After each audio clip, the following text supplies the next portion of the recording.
En esta presentación vamos a tratar de responder a la siguiente pregunta. ¿Existe una dieta apropiada para nuestra especie? Una buena mañana la oveja se levanta y dice: estoy harta del pasto, desde hoy me paso a la carne.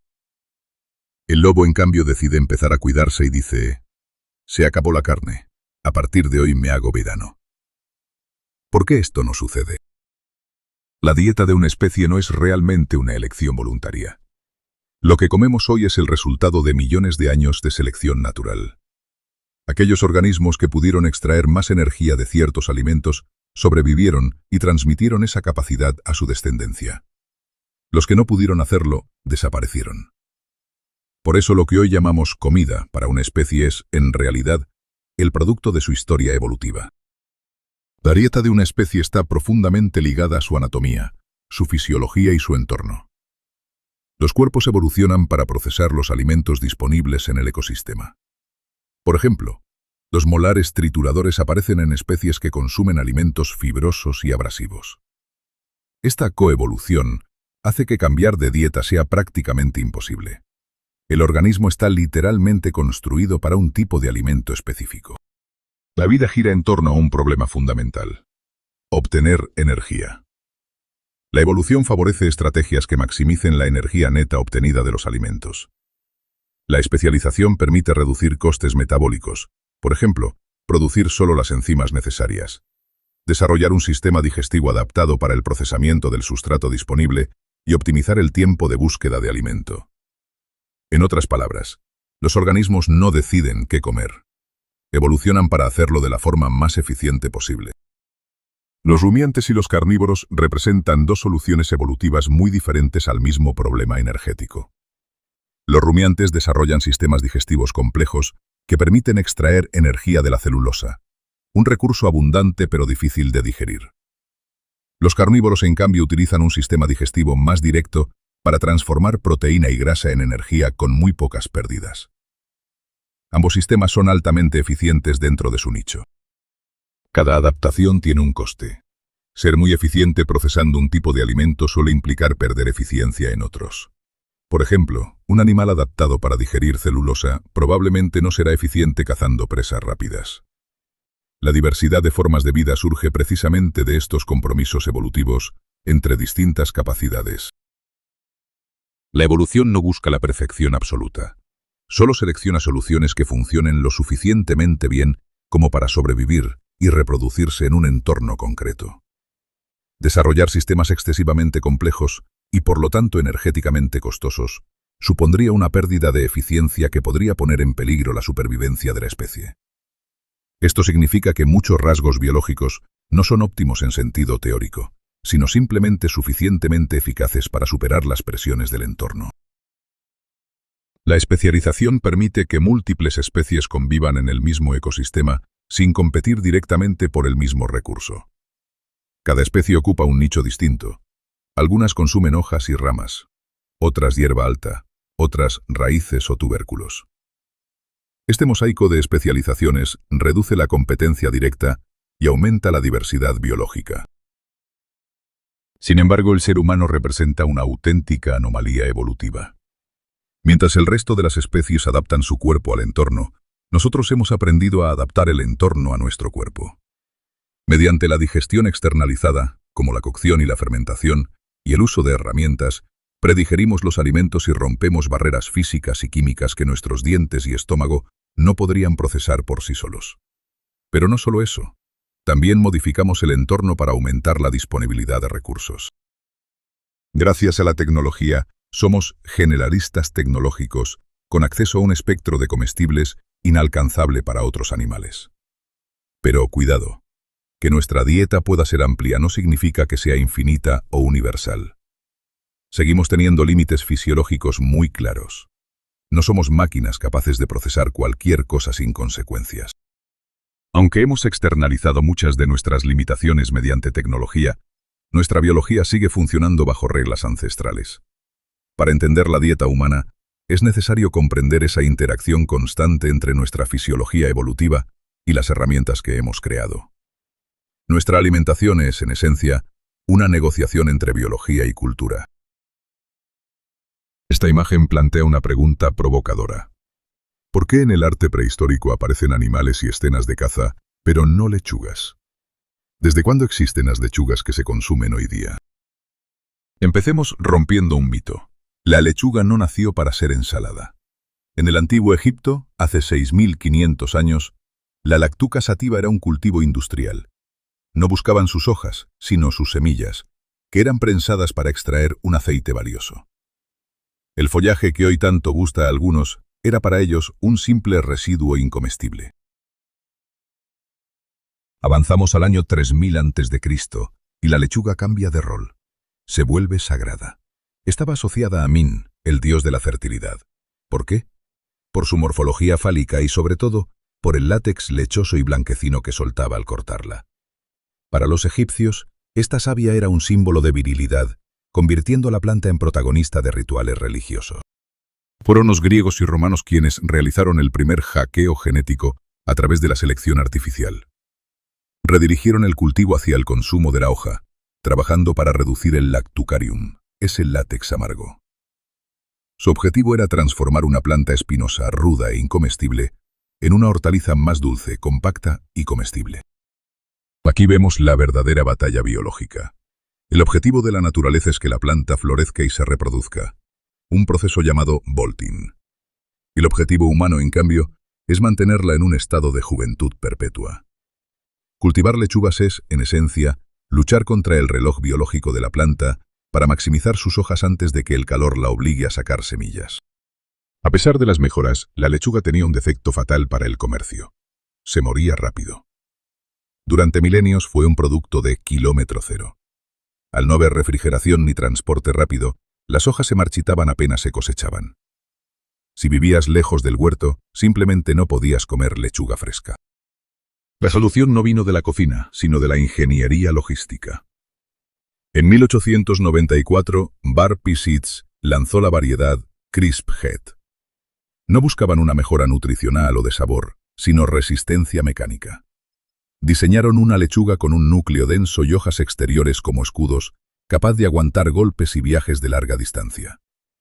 La lechuga dejó de ser un vegetal para convertirse en una mercancía. ¿Por qué hoy la llamamos lechuga iceberg? Por puro marketing logístico. En los años 20, para enviarlas desde California a la costa este de Estados Unidos, los vagones de tren se currían con toneladas de hielo picado. Al ver pasar los trenes, la gente decía que parecían icebergs, rodando por las vías. Así es como la logística terminó bautizando a lo que hoy servimos en el plato. Pasamos ahora a una de las transformaciones más radicales de la naturaleza, la zanahoria. Lo que hoy vemos como un icono naranja y dulce, comenzó como una raíz silvestre amarga, fibrosa y blanquecina. Esta es la biografía de cómo un vegetal pasó de ser una medicina amarga e incomestible a un estandarte político y agronómico. El ancestro de la zanahoria, la Daucus carota silvestre, era nativo de Europa y Asia. Pero no os dejéis engañar por la imagen. Era una raíz delgada, leñosa y de un color blanco sucio. Sus características originales eran, de hecho, bastante hostiles para el paladar. Era fibrosa, dura y predominantemente amarga. La arqueología nos dice que los humanos recolectaban semillas de zanahoria hace ya 5000 años. Sin embargo, en aquel entonces no se comían la raíz. Se utilizaba principalmente como planta aromática o por sus propiedades medicinales. Eran las semillas las que tenían valor, no ese cuerpo fibroso que hoy tanto se valora. La verdadera domesticación ocurrió hace unos 1100 años en la meseta iraní, actual Irán y Afganistán. Fue aquí donde los agricultores lograron el milagro. Transformar una raíz leñosa en un vegetal carnoso. Pero atención, esas primeras zanahorias domésticas no eran naranjas, eran púrpuras o amarillas. Durante siglos, la norma visual fue la zanahoria púrpura. Su color provenía de las antocianinas, potentes prooxidantes que hoy renombramos como antioxidantes. En los mercados de la Edad Media, lo raro no era ver una zanahoria oscura, sino ver una de cualquier otro color. El púrpura era el estándar global de la época. Llegamos al punto de inflexión en el siglo XVII. Los agricultores holandeses, maestros de la agronomía, iniciaron una selección deliberada para estabilizar la variedad naranja, rica en betacarotenos. Existe la leyenda de que se hizo para honrar a la casa de Orange. Pero más allá del mito, los holandeses lograron crear una zanahoria más dulce, vistosa y productiva que desplazó a todas las antiguas. Terminamos en 1986 con una genialidad del marketing moderno. Mike Jurosek estaba harto de tirar toneladas de zanahorias feas o deformes que los supermercados rechazaban. ¿Su solución?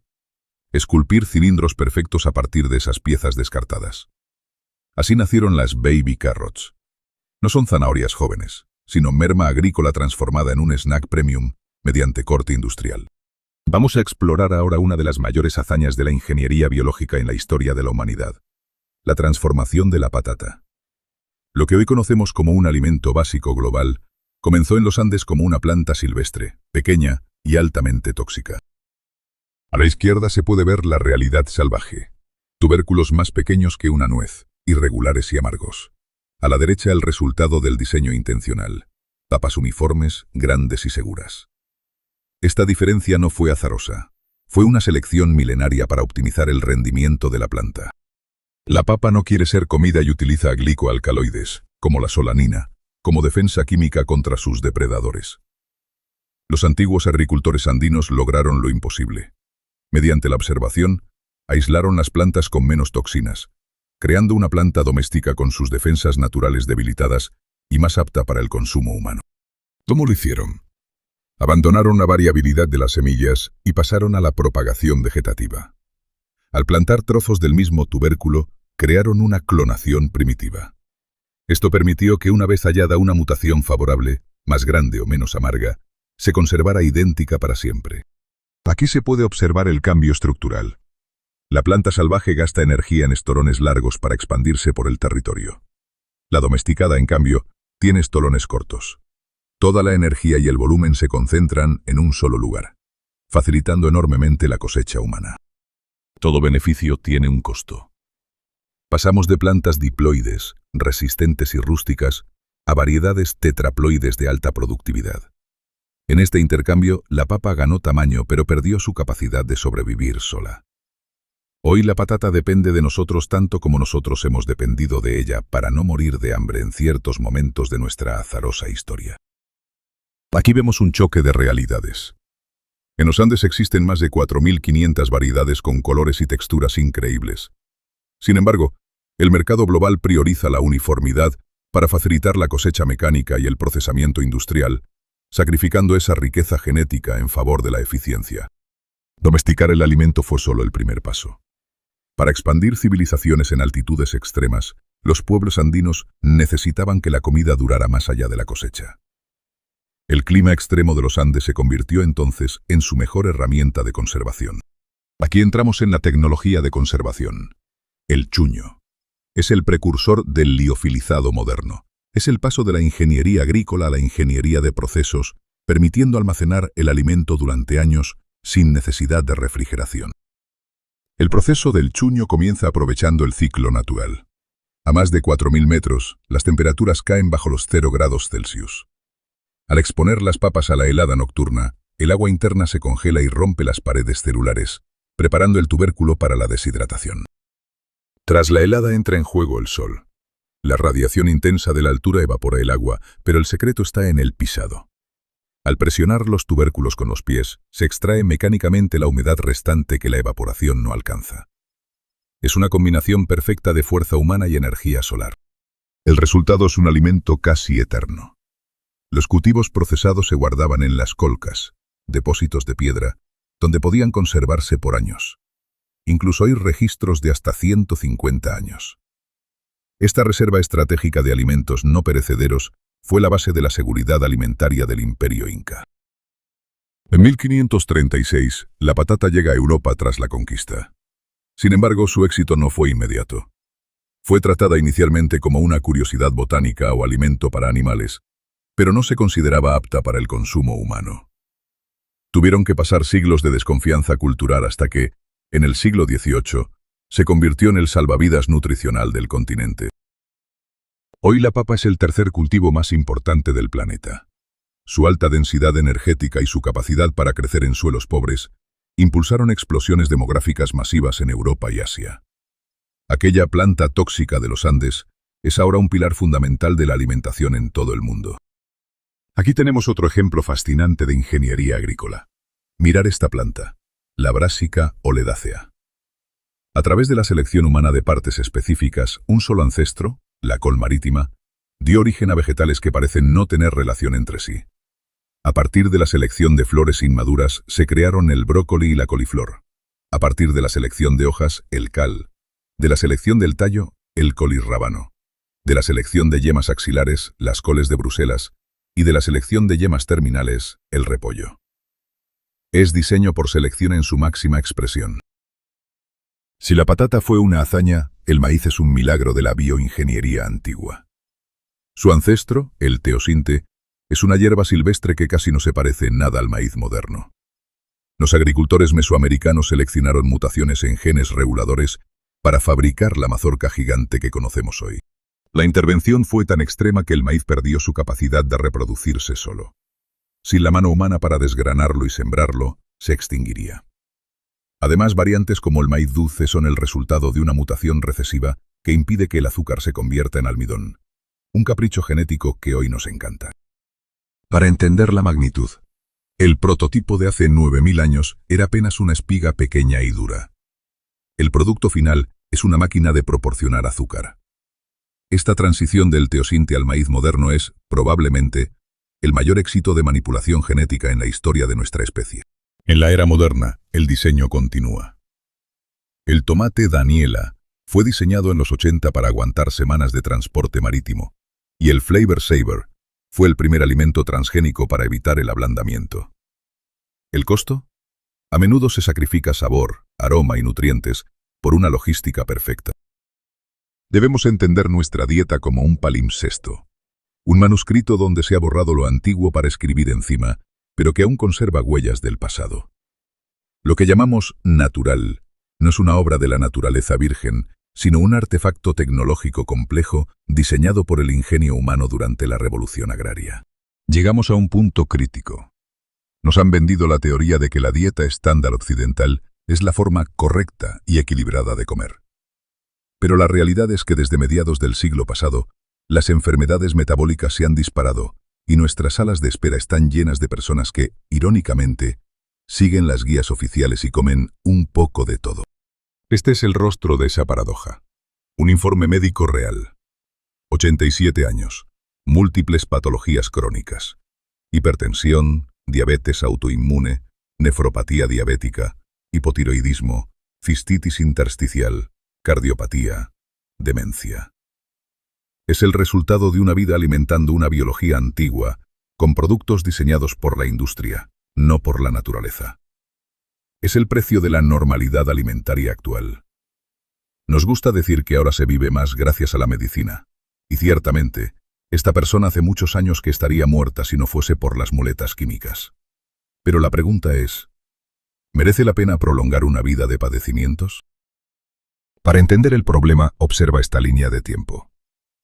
El 99% de nuestra historia como especie transcurrió en el Paleolítico. Nuestro diseño bioquímico se forjó ahí. Lo que hoy llamamos dietas extremas fueron la norma biológica durante milenios. La dieta industrial es apenas un parpadeo, una fracción de segundo en la que hemos cambiado todo el tablero de juego. Resumiendo el proceso, la domesticación se basa en 3 pilares. Gigantismo. Queremos partes comestibles más grandes. Dependencia. La planta pierde su capacidad de dispersarse. Y reducción de sus defensas. Eliminamos toxinas y amargor.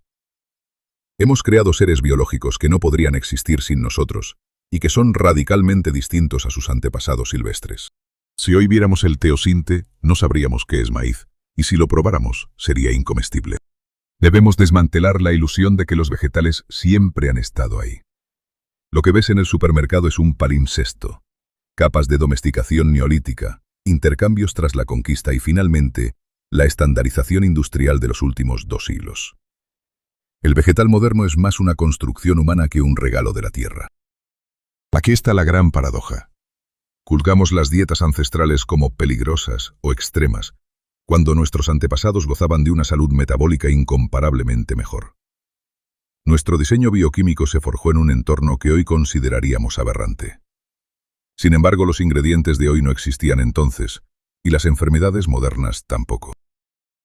A la modificación genética se le suma el agotamiento del suelo. Al romper el ciclo natural y usar fertilizantes sintéticos, la densidad de nutrientes ha caído en picado. Una verdura hoy tiene entre un 20% y un 40% menos minerales que en 1940. El resultado es trágico. Obesidad concurrente con una desnutrición severa a nivel celular. ¿Qué es realmente lo extremo? ¿Comer como lo hicieron nuestros ancestros durante millones de años? ¿O alimentar nuestra biología antigua con inventos modernos diseñados para el estante del supermercado? La salud real no reside en la tecnología comercial, sino en respetar nuestra biología. Cuestionemos lo que hoy llamamos natural. Pero las frutas sí son un alimento ancestral, ¿o no? Vamos a desmontar uno de los mitos más sagrados de la nutrición: la fruta. Solemos verla como el alimento natural por excelencia, pero hoy vamos a desafiar esa idea con 5 evidencias que muestran la ingeniería oculta detrás de este postre natural, como algunos la llaman. La fruta que compramos hoy no es un producto silvestre. Es el resultado de 10.000 años de evolución dirigida. A través del cruce de plantas y la cría selectiva, hemos moldeado la fruta para satisfacer nuestros gustos comerciales, no nuestras necesidades biológicas. Es un diseño humano, no un regalo intacto de la tierra. La sandía ancestral tenía el tamaño de una pelota de tenis y un interior fibroso y lleno de semillas. El plátano ancestral era corto, grueso, lleno de semillas y con sabor almidonado, no dulce. La manzana ancestral era pequeña, agria y se empleaba para hacer vinagre o sidra. Los datos son impactantes. Un plátano moderno tiene 50 veces más azúcar que su ancestro. Una sandía es 50 veces más grande y hasta 8 veces más dulce. Hemos maximizado el dulzor a niveles ridículos, alejando a la fruta de su perfil nutricional original para convertirla en un postre biológico. Dado que las plantas no pueden correr, se defienden químicamente. Frutas como los kiwis o frambuesas contienen oxalatos, cristales afilados vinculados a cálculos renales y dolor articular. Otras tienen taninos inflamatorios. Incluso siendo dulces, las plantas siguen intentando protegerse de ser consumidas. Existe el mito de que el lavado, o lo orgánico, nos protege. Sin embargo, la agricultura moderna utiliza surfactantes diseñados específicamente para que los químicos penetren la piel de la planta y resistan la lluvia. Si el pesticida resiste una tormenta en el campo, resistirá el grifo de tu cocina. Debemos ser claros. Orgánico no significa libre de pesticidas, sino que usa pesticidas de origen natural, que a menudo son toxinas neurológicas severas. Además, productos como el glifosato actúan dentro de la célula o destruyen nuestro microbioma. No puedes lavar algo que ya está horneado dentro de la estructura celular del fruto. Evolutivamente, la fruta era un recurso escaso disponible solo durante una cuarta parte del año. Nuestro cuerpo no está diseñado para recibir fructosa y señales de abundancia los 365 días del año. Gracias a la cadena de suministro global, enviamos una señal metabólica falsa de verano permanente, lo cual desajusta profundamente nuestra bioquímica. ¿Y por qué la fruta del súper puede ser más tóxica? En la naturaleza, la planta reduce sus toxinas solo cuando la semilla está lista, maduración. En el comercio, se recolecta semanas antes para el transporte. La maduración artificial en cámaras de gas da color y azúcar, pero no elimina los compuestos de defensa químicos como lo haría el árbol. La fruta moderna es una de las mayores hazañas de la ingeniería agrícola. Más grande, más dulce y siempre disponible, pero no es el alimento silvestre que imaginamos. Es un constructo humano, una bomba de azúcar con defensas químicas propias y añadidas y una señal de abundancia artificial permanente. No se trata de demonizarla, sino de verla con claridad como lo que es: un postre moderno, no un mandato evolutivo. Crecimos escuchando: cómete las verduras que alimentan mucho. Cabe preguntarse si esa afirmación es biológicamente exacta o si simplemente es un dogma cultural que hemos aceptado sin cuestionar. Solemos leer las etiquetas de los alimentos como si fueran una garantía. Pero hay una gran diferencia entre lo que dice el papel y lo que ocurre a nivel celular. La etiqueta mide contenido bruto. La biología mide utilidad. Es hora de mirar más allá de la lista de ingredientes. La industria nos ha vendido la idea de que comer el arco iris asegura una nutrición completa. Es una imagen poética, pero la biología humana no lee colores ni etiquetas. La pregunta real que debemos hacernos no es qué entra en nuestra boca, sino qué es capaz de absorber realmente nuestro cuerpo. Aquí introducimos un concepto clave: la biodisponibilidad. Es la proporción exacta de un nutriente que el cuerpo logra absorber y utilizar. Entre la planta y nuestra sangre hay un filtro lleno de antinutrientes, conversiones ineficientes y falta de cofactores que reducen drásticamente la utilidad de lo ingerido. Veamos la ilusión frente a la realidad. La espinaca es rica en hierro y calcio en el papel, pero está cargada de oxalatos. Estos compuestos actúan como imanes que bloquean la absorción. El resultado real es que solo absorbemos un miserable 2% del hierro y un 5% del calcio. La espinaca es, en la práctica, un bloqueador mineral. Otro mito común: las zanahorias y la vitamina A. Las plantas no tienen vitamina A activa, retinol. Tienen beta-caroteno, un precursor. El cuerpo debe convertirlo, y la tasa de conversión es bajísima, máximo un 3%. Si además tienes una mutación genética común, esa eficiencia cae un 70% más. Prácticamente nadie obtiene suficiente vitamina A solo de zanahorias. Comparemos sistemas. El hierro hemo, animal, entra directo y sin bloqueos. Para obtener la misma cantidad de hierro de la espinaca, tendrías que comer entre 8 y 15 kilogramos debido a su baja absorción. Lo mismo ocurre con la vitamina A. Un trozo de hígado ofrece biodisponibilidad directa. Las zanahorias requieren cantidades industriales para igualarlo, entre 8 y 20 kilogramos. La proteína vegetal suele estar secuestrada. Según la FAO y la OMS, la digestibilidad del huevo o la leche es de 1,0, perfecta. En cambio, el gluten de trigo tiene una puntuación de apenas 0,25. 10 gramos de proteína vegetal no equivalen a 10 gramos de material de construcción real para tus tejidos. Para intentar igualar el perfil de aminoácidos de un pequeño filete de ternera, que tiene 0 carbohidratos, tendrías que consumir una montaña de arroz y frijoles. El problema es que esa montaña trae consigo 122 gramos de carbohidratos. En una población donde el 93% tiene mala salud metabólica, este exceso es una carga insostenible. Finalmente, hay una realidad biológica ineludible. Existen nutrientes esenciales y estructurales que las plantas simplemente no pueden ofrecer. Vitamina B12, creatina, carnitina, taurina e hierro hemínico son piezas del rompecabezas humano que solo se encuentran de forma natural en el reino animal. Sin ellos, el diseño humano queda biológicamente incompleto. Para poner la biodisponibilidad en perspectiva, hagamos un reto matemático. Para igualar los nutrientes esenciales de 1 kilogramo de carne magra, necesitarías consumir entre 8 y 12 kilogramos de una mezcla de vegetales, granos y frutos secos. E incluso con ese volumen ingente, seguirías careciendo de nutrientes críticos como la B12 o el hierro hemo. El hígado es el alimento más denso en nutrientes del planeta. Su densidad es tan alta que la relación es de 1 a 25 con respecto al mix vegetal. Para igualar su perfil nutricional, tendrías que ingerir hasta 25 kilogramos de vegetales mixtos, un volumen que es, sencillamente, imposible de consumir en un solo día para un ser humano. Lo mismo ocurre con las grasas esenciales y la colina.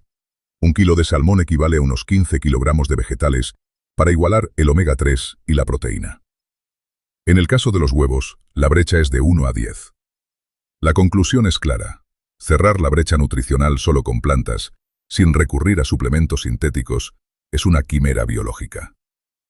Igualar el DHA y la B12 del salmón y los huevos es imposible solo con plantas sin recurrir a suplementos. No es solo volumen, es calidad. El cerebro necesita DHA y EPA, que el pescado aporta de forma directa. Las plantas solo ofrecen precursores, ALA, con una tasa de conversión bajísima, de menos del 4%. Básicamente, tu cerebro está hambriento de grasas funcionales si solo dependen de fuentes vegetales. Aquí llegamos al muro de la realidad física. Nuestra capacidad estomacal máxima es de 1,5 kilos aproximadamente. No somos rumiantes, no tenemos 4 estómagos ni el sistema digestivo diseñado para fermentar y procesar 25 kilogramos de fibra al día. Intentar igualar la densidad animal con plantas es forzar nuestra fisiología más allá de sus límites. La carne no es solo comida, Es el paquete nutricional perfecto.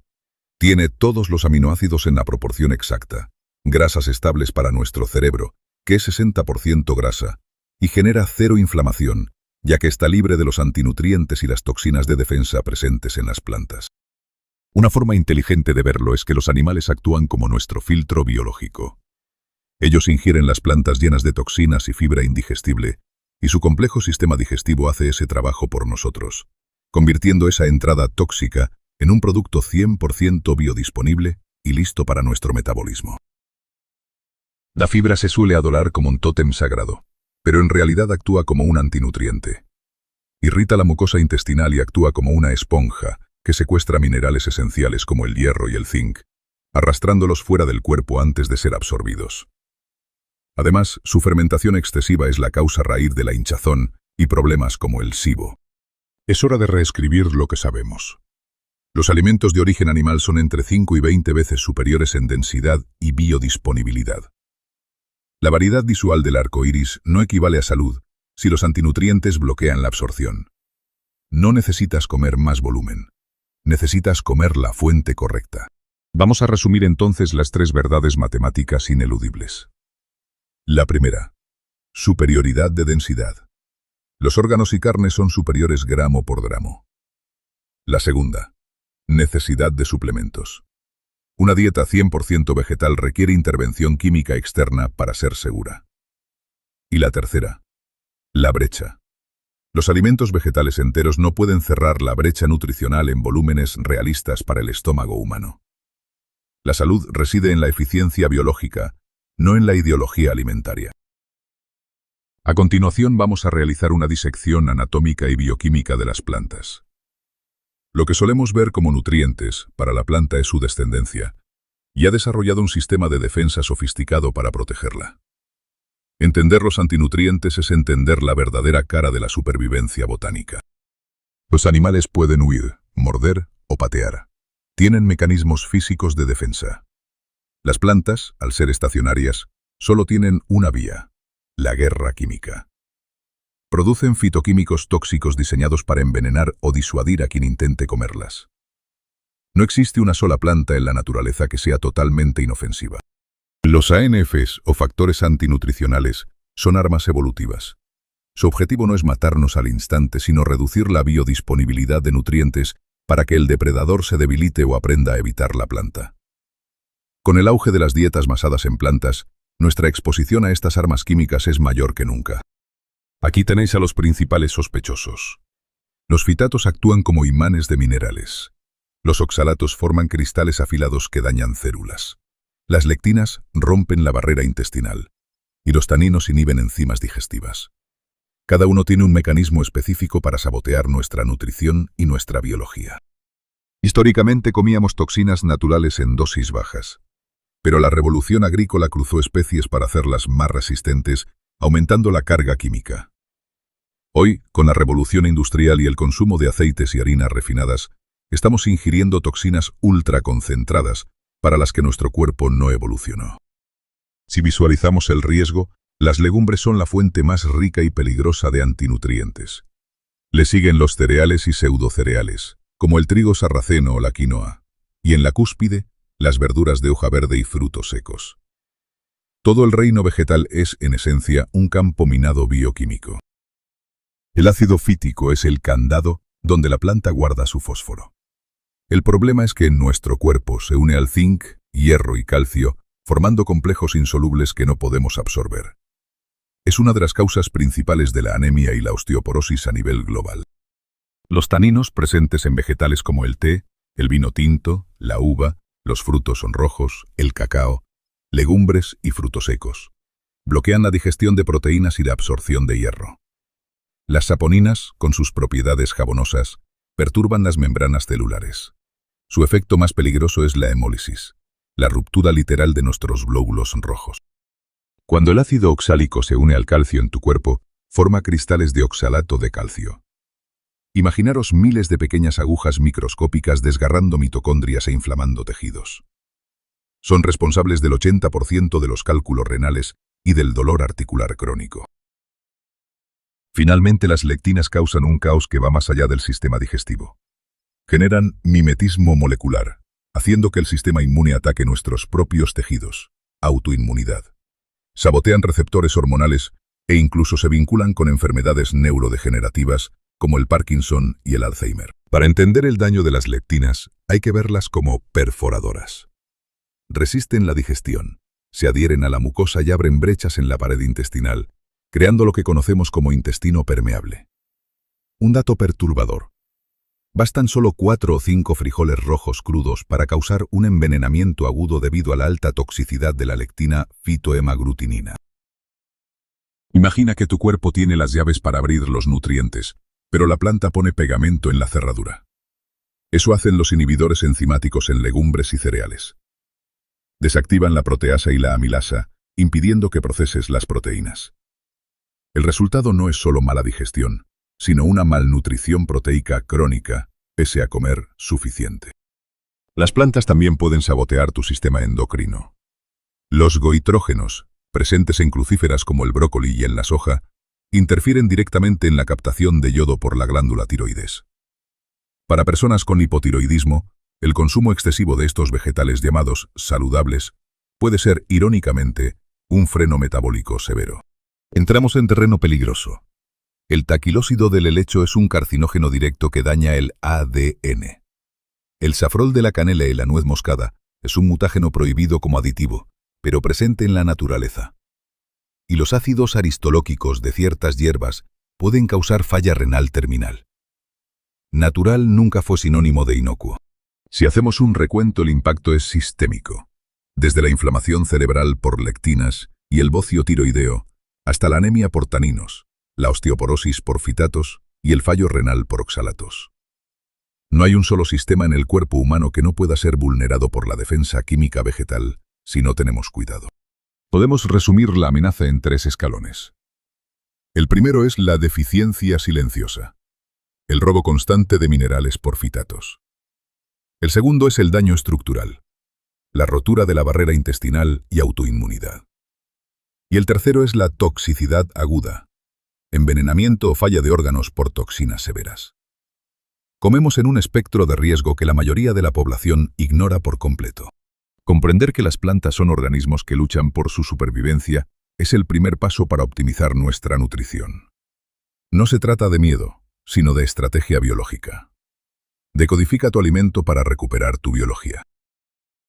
Para entender quiénes somos hoy, debemos preguntar: ¿de qué nos alimentamos realmente durante los millones de años que duró nuestra formación como especie? No podemos mirar al supermercado.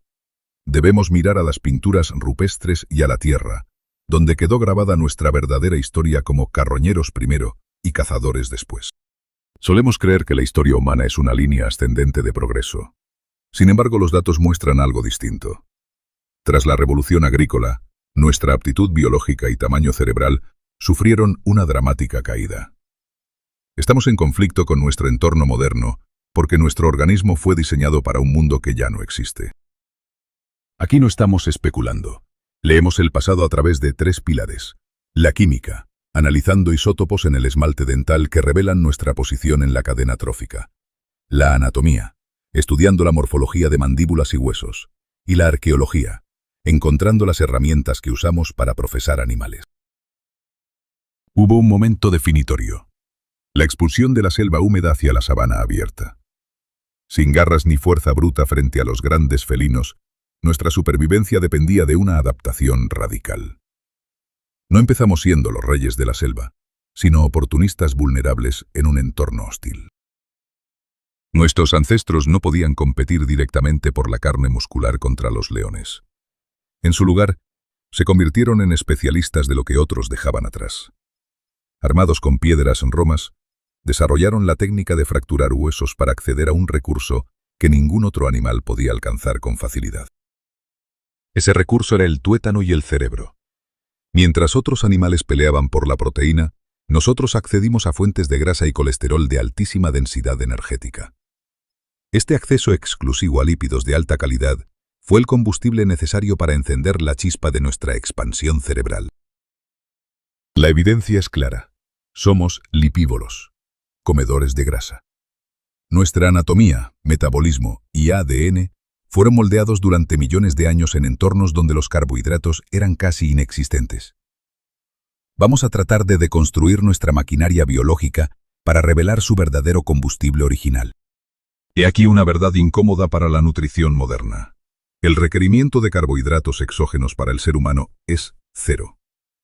Mientras que existen aminoácidos y ácidos grasos esenciales, obligatorios para la vida, no existen los carbohidratos esenciales. Nuestra presión evolutiva no fue gestionar el azúcar, sino sobrevivir sin ella. Observar esta gráfica. Durante 2,5 millones de años, la disponibilidad de glucosa fue anecdótica y estacional. El pico que vemos al final representa la modernidad.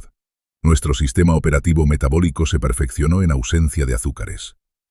La glucosa era un lujo raro de un fruto silvestre ocasional, no un combustible diario. ¿Cómo sobrevivimos sin azúcar? Gracias a nuestra alquimia interna. El cuerpo posee mecanismos redundantes para fabricar toda la glucosa necesaria para el cerebro y los glóbulos rojos a partir de lactato, glicerol y aminoácidos. Es un sistema robusto diseñado para protegernos del peligro real de la naturaleza: la hipoglucemia letal. La función original de la insulina no era bajar glucosa, sino coordinar el uso de nutrientes. En términos evolutivos, la insulina surgió mucho antes de que existieran dietas ricas en carbohidratos. Su papel primario era promover la síntesis proteica cuando había disponibilidad de aminoácidos, construcción y reparación de tejidos, facilitar el almacenamiento energético en forma de grasa y evitar la proteólisis, degradación muscular, en momentos de abundancia. Es decir, su función principal era asegurar que nada se desperdicie en un mundo de escasez. La secreción de insulina inducida por aminoácidos no busca reducir la glucosa, sino usar eficientemente los nutrientes. El estímulo de insulina por aminoácidos produce una respuesta balanceada. La elevación moderada de aminoácidos en sangre estimula directamente la célula beta pancreática, pero simultáneamente eleva también el glucagón. Este coestímulo coordinado impide hipoglucemias y mantiene la homeostasis energética. En cambio, la respuesta a carbohidratos exógenos es abrupta y no fisiológica. Eleva bruscamente la glucemia y provoca una descarga masiva de insulina sin el contrapeso del glucagón. Induce hiperinsulinemia transitoria y una caída rápida posterior de glucosa. Esta situación no se daba en contextos ancestrales sin el acceso continuo a carbohidratos exógenos. El sistema pancreático no está diseñado para manejar grandes picos glucémicos exógenos, sino variaciones suaves postproteicas posteriores a las comidas. La insulina entiende mejor a las proteínas que a los azúcares porque su secreción fisiológica está diseñada para mantener equilibrio entre síntesis y disponibilidad energética, no para compensar excesos exógenos de glucosa. Los carbohidratos refinados fuerzan una respuesta insulínica exagerada y desincronizada, mientras que las proteínas desencadenan una señal integrada con glucagón que mantiene la homeostasis metabólica. La hipótesis del tejido caro, propuesta por Leslie Aiello y Peter Wheeler, plantea lo siguiente: ¿cómo pagamos el alquiler de un cerebro tan grande? El cerebro consume el 25% de nuestra energía. Para costear este lujo metabólico, la evolución hizo un trato. Sacrificamos el tamaño de nuestro sistema digestivo.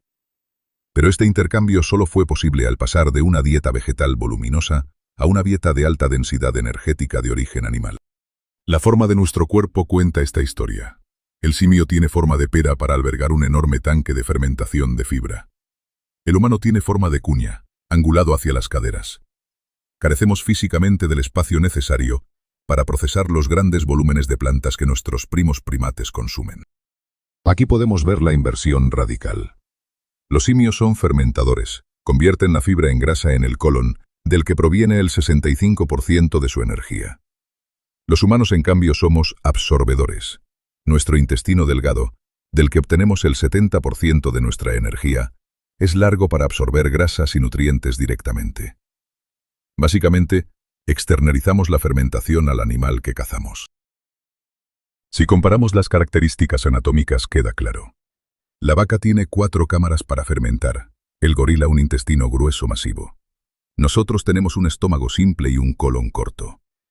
Nuestra anatomía no es la de un fermentador de plantas, es la arquitectura de un carnívoro que procesa energía densa. Esta es la ecuación del éxito humano. Un intestino reducido más un cerebro masivo solo es igual a grasa animal. Los límites de nuestro cuerpo para procesar fibra nos obligan a que la grasa sea nuestra fuente de energía principal. Nuestra biología sigue esperando grasa, aunque el mundo moderno nos dé carbohidratos. Antes de ser cazadores, fuimos carroñeros de élite.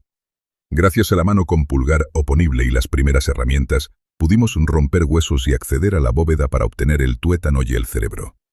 Este superalimento, inaccesible para otros depredadores, fue el que impulsó nuestro crecimiento cerebral inicial. Cerramos este bloque con una idea clave. La grasa fue el factor diferencial, no solo la carne. El Australopithecus ya usaba herramientas de percusión para alimentar su encefalización con lípidos puros. La carne magra sola nos habría llevado a la desnutrición. La grasa fue nuestro supercombustible evolutivo. Veamos ahora otra de las adaptaciones evolutivas que se produjeron en torno a la caza y al consumo de grasa. Nuestro hombro no es como el de otros primates. Mientras el hombro de los simios está optimizado para trepar y colgarse, el nuestro evolucionó como una catapulta biológica. Gracias a 3 adaptaciones clave, la escápula más lateralizada, la torsión humeral reducida y la capacidad de almacenar energía elástica en los tejidos blandos, pudimos convertirnos en cazadores a distancia, lanzando con precisión y potencia sin acercarnos tanto al peligro.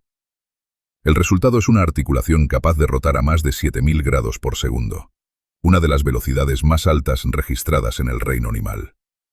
Esto no es un accidente evolutivo, es ingeniería biológica de precisión. Durante millones de años, nuestros ancestros tenían un hombro diseñado para la tracción, para colgarse y tirar. El hombro humano fue rediseñado para la torsión. El modelo humano permite girar el tronco y el hombro de forma independiente, acumulando y liberando energía rotacional.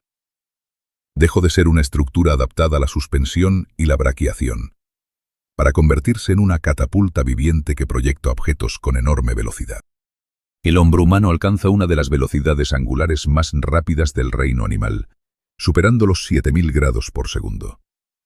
No es solo cuestión de músculos fuertes, es un triunfo de la geometría anatómica.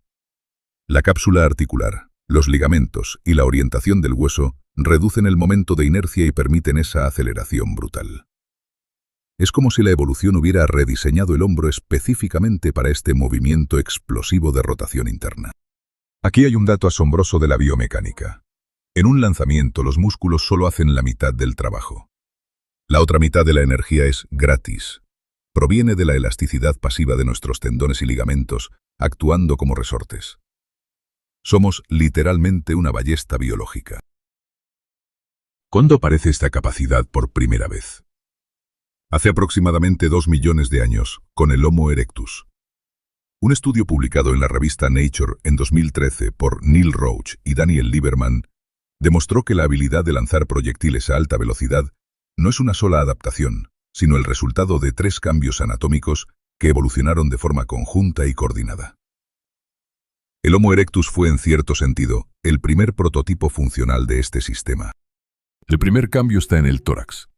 Pasamos del tórax cónico del simio, con hombros orientados hacia adelante, a un tórax plano con las escápulas en la espalda. Este desacople permite que el brazo se retrase mucho más, acumulando una tensión elástica inicial que un chimpancé jamás podría lograr. La segunda adaptación es la capacidad de rotar el tronco de forma independiente a la pelvis, algo que los simios no pueden hacer con la misma amplitud. En un lanzamiento primero gira la cadera hacia el objetivo, luego el tronco se queda momentáneamente atrás y por último el hombro se retrasa aún más. Ese desacople progresivo entre caderas, tronco y hombro actúa como un muelle que se va tensando en secuencia. Cuanta más torsión acumulada, más energía almacenada lista para liberarse. La tercera adaptación ocurre en el brazo. La baja torsión del húmero permite que la cabeza del hueso rote de forma extraordinaria, alcanzando entre 170 y 180 grados de rotación externa. En ese momento, los ligamentos están bajo una tensión extrema, como un resorte a punto de estallar. Aquí vemos la ejecución perfecta de lo que llamamos secuencia cinemática. Es un efecto látigo que va desde la rotación de la cadera, pasa por el tronco, el retraso del hombro y la hiperrotación del brazo, hasta culminar en una liberación explosiva. Es la coordinación perfecta de toda nuestra evolución anatómica. Esta catapulta biológica no evolucionó para el deporte ni para la competición. Evolucionó para la caza. Fue nuestra vía de acceso a fuentes alimentarias de alta densidad energética y nutricional. El lanzamiento letal nos permitió la caza cooperativa y la defensa contra depredadores sin necesidad de llegar al cuerpo a cuerpo. En definitiva, este hombro no es solo una maravilla biomecánica. Es una de las razones por las que estamos aquí. Cuando la dieta humana redujo la necesidad de un colon voluminoso para fermentar fibra vegetal, la pelvis pudo estrecharse. Y ese estrechamiento no fue un detalle menor. Alineó las rodillas bajo el centro de gravedad, haciendo la marcha bípeda mucho más eficiente. Pero la adaptación más notable para la locomoción fue el tendón de Aquiles. Este tendón conecta el tríceps sural con el talón y actúa como un resorte biológico. Almacena energía elástica cuando el pie toca el suelo y la devuelve al impulsarnos, como un muelle. Antes de esta adaptación, la velocidad de desplazamiento sostenida era inferior a 8 km por hora. El tendón de Aquiles nos convirtió en algo completamente distinto. Cazadores de persistencia capaces de cubrir grandes distancias con un coste metabólico sorprendentemente bajo. Hace aproximadamente 2 millones de años, el árbol evolutivo de los homínidos se dividió en dos caminos muy distintos. Por un lado el género Homo, con una cavidad craneal en expansión, mandíbula reducida y dientes pequeños, señales inequívocas de una dieta lipívora y carnívora.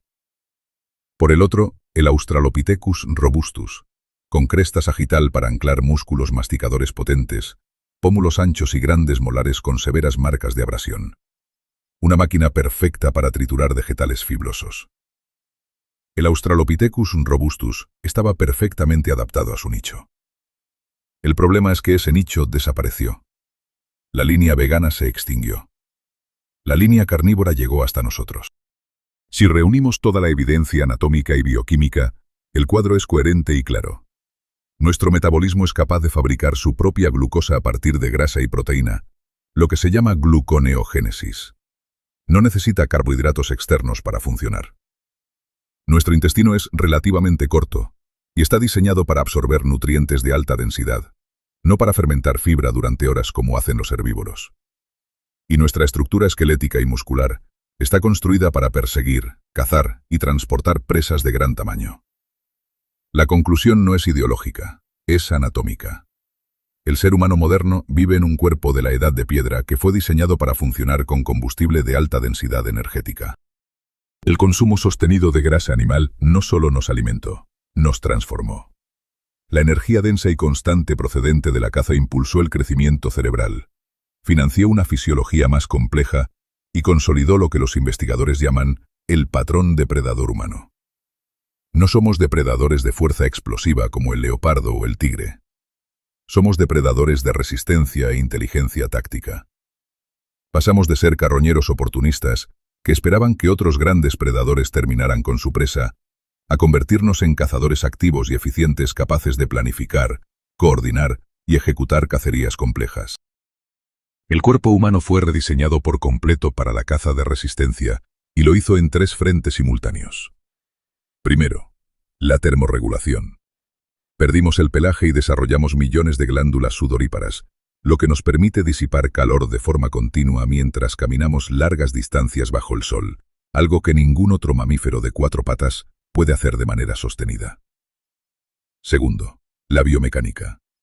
El desacoplamiento entre la cintura escapular y la pélvica nos permite rotar el torso independientemente, algo esencial tanto para correr de forma eficiente como para lanzar proyectiles. Y tercero, la resistencia pura. Somos capaces de seguir a la megafauna durante horas o incluso días, hasta que el animal colapsa por agotamiento térmico. Ningún depredador de velocidad puede competir con eso. Si observamos el cuerpo humano como un ingeniero, cada estructura cuenta la misma historia. El hombro, con la escápula lateralizada, es una catapulta biológica para proyectiles. Las manos, con el pulgar oponible y la capacidad de agarre de precisión, permiten fabricar y usar herramientas con una exactitud sin precedentes en el reino animal. La cintura estrecha optimiza la eficiencia en la carrera, reduciendo el balanceo lateral.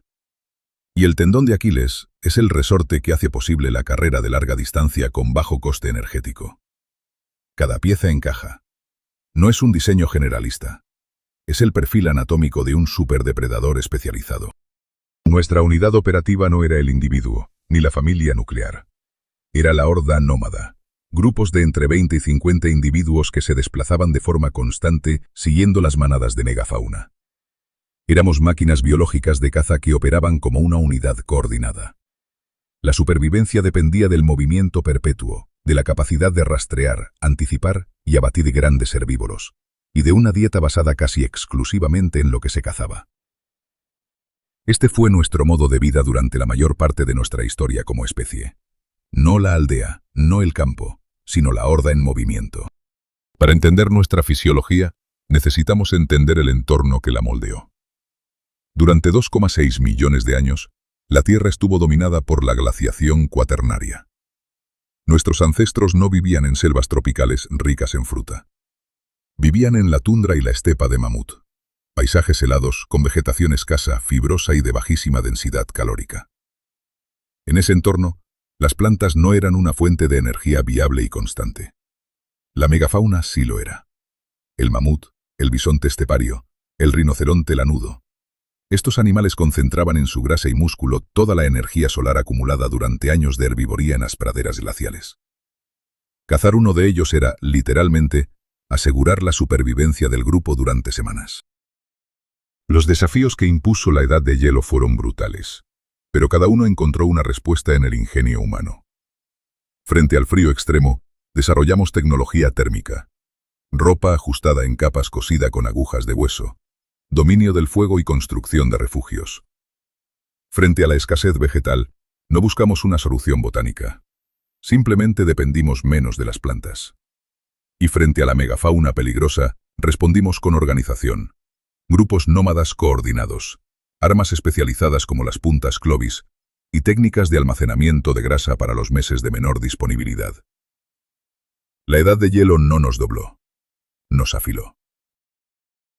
Podemos especular sobre la dieta ancestral o podemos medirla directamente.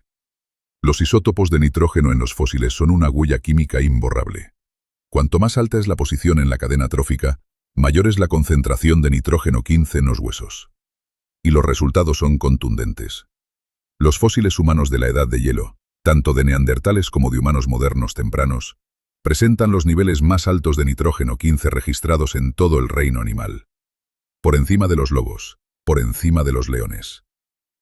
El caso de Oasis 1, con 40.000 años de antigüedad, alcanza valores récord que señalan el consumo masivo de grandes herbívoros y recursos acuáticos. No éramos omnívoros generalistas. Éramos depredadores ápice. Los humanos somos primates inusualmente gordos.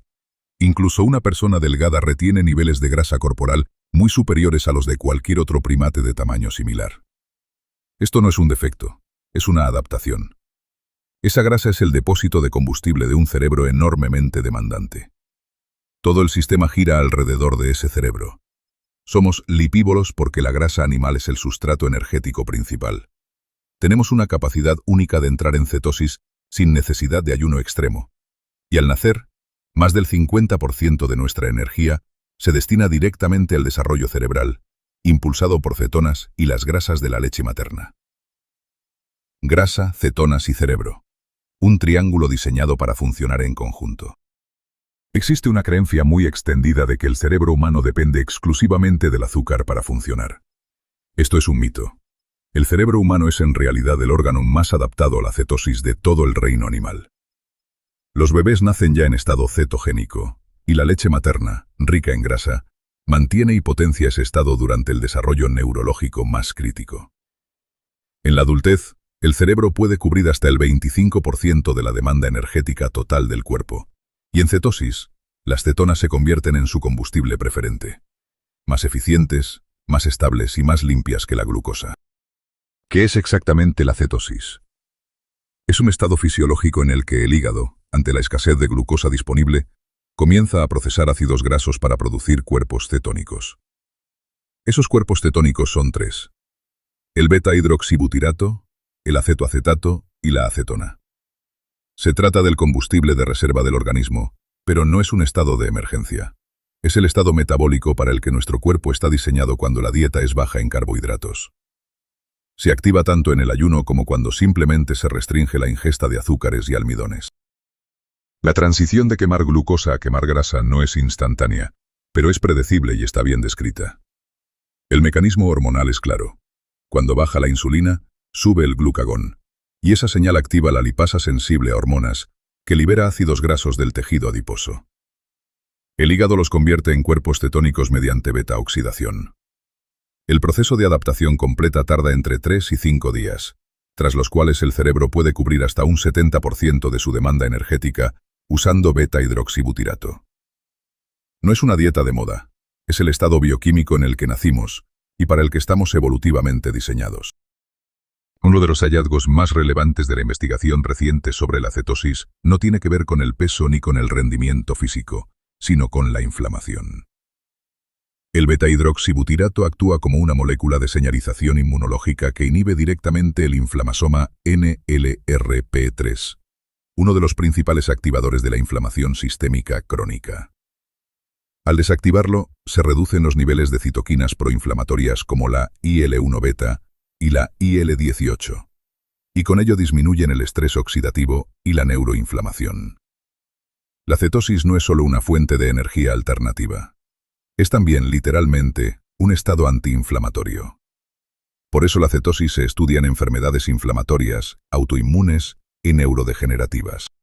Hay un mito persistente. El cerebro solo funciona con azúcar. Esto es falso. Tras un periodo de adaptación de 3 a 5 días en cetosis, el cerebro puede obtener entre el 60 y el 70% de su energía del beta-hidroxibutirato, y lo hace con mayor eficiencia metabólica que con glucosa, generando más ATP por unidad de oxígeno consumido. El resultado práctico es una cognición más estable, sin los picos y valles asociados a la glucemia variable. Para el cerebro humano, las cetonas no son un combustible de emergencia, son un supercombustible de alta eficiencia. Una de las primeras aplicaciones clínicas documentadas de la dieta cetogénica fue el tratamiento de la epilepsia resistente a fármacos, y sus efectos sobre la actividad neuronal nos revelan algo importante sobre cómo funcionan las cetonas en el cerebro. Las cetonas aumentan la producción de GABA, el principal neurotransmisor inhibidor del sistema nervioso central. Esto reduce la excitabilidad neuronal, el ruido eléctrico excesivo que caracteriza tanto las crisis epilépticas como la ansiedad y la inestabilidad del estado de ánimo. El resultado es una mayor estabilidad metabólica cerebral, lo que muchas personas describen subjetivamente como un estado de mayor calma y claridad mental. Uno de los efectos más inmediatos y prácticos que reportan las personas que adoptan una dieta baja en carbohidratos es la desaparición del hambre voraz y constante. La explicación es hormonal. En cetosis, los niveles de grelina, la hormona que genera la sensación de hambre, se mantienen bajos. Al mismo tiempo, las hormonas de saciedad como la colecistoquinina y el péptido YY se elevan y se sostienen durante más tiempo. Desaparece también la hipoglucemia reactiva, esos bajones de energía que ocurren horas después de ingerir carbohidratos. El resultado es que el sistema digestivo y el hipotálamo se comunican de una manera completamente distinta, sin urgencia, sin picos, sin valles. Cuando los niveles de insulina son crónicamente bajos, como ocurre en cetosis, se activa una vía metabólica que raramente se menciona, pero que tiene implicaciones profundas para la longevidad. La AMPK. La AMPK es la vía de reparación celular, y su antagonista es el mTOR, la vía de crecimiento. Son como dos lados de una balanza. Cuando uno sube, el otro baja. Con baja insulina, baja mTOR y sube AMPK, lo que activa la autofagia, el proceso por el que la célula identifica y degrada sus propias proteínas dañadas y componentes defectuosos. Es, literalmente, el modo de limpieza y reparación del organismo. La reparación y el reciclaje promueven el rejuvenecimiento celular a largo plazo.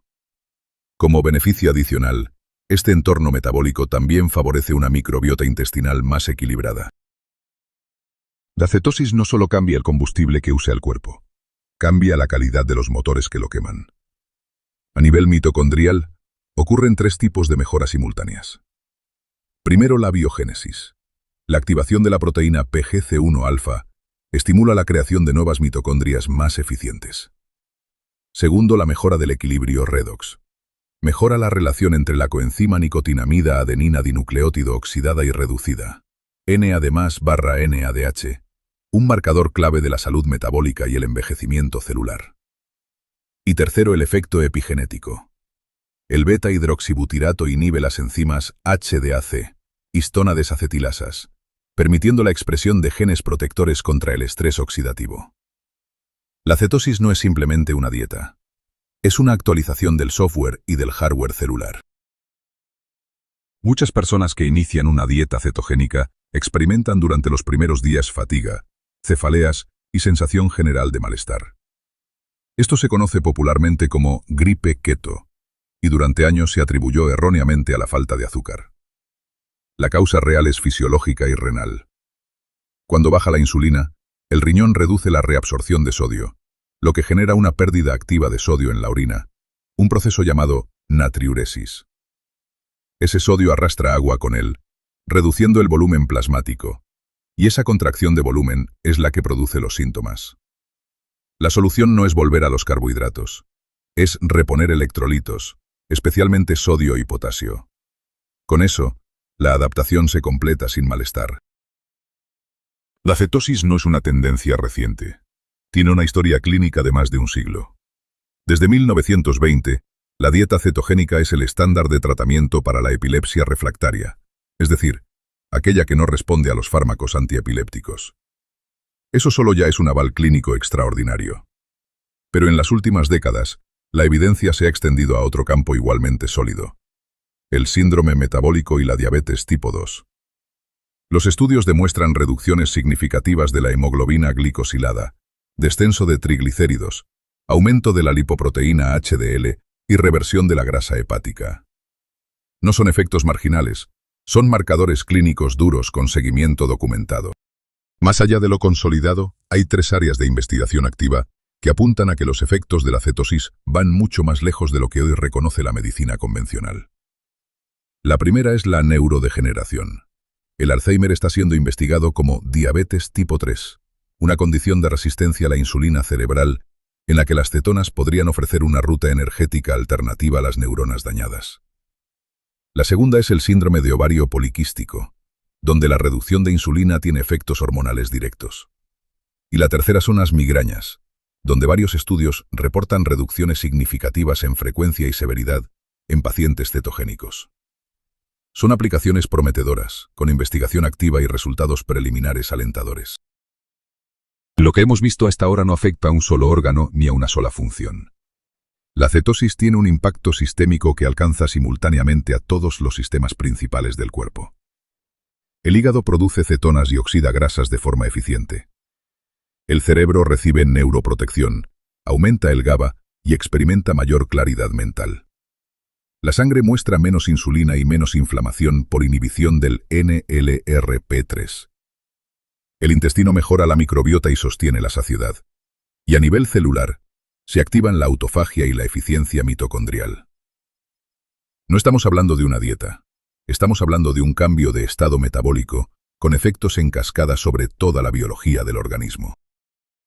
Tenemos un cerebro de la edad de piedra en un mundo hipertecnológico.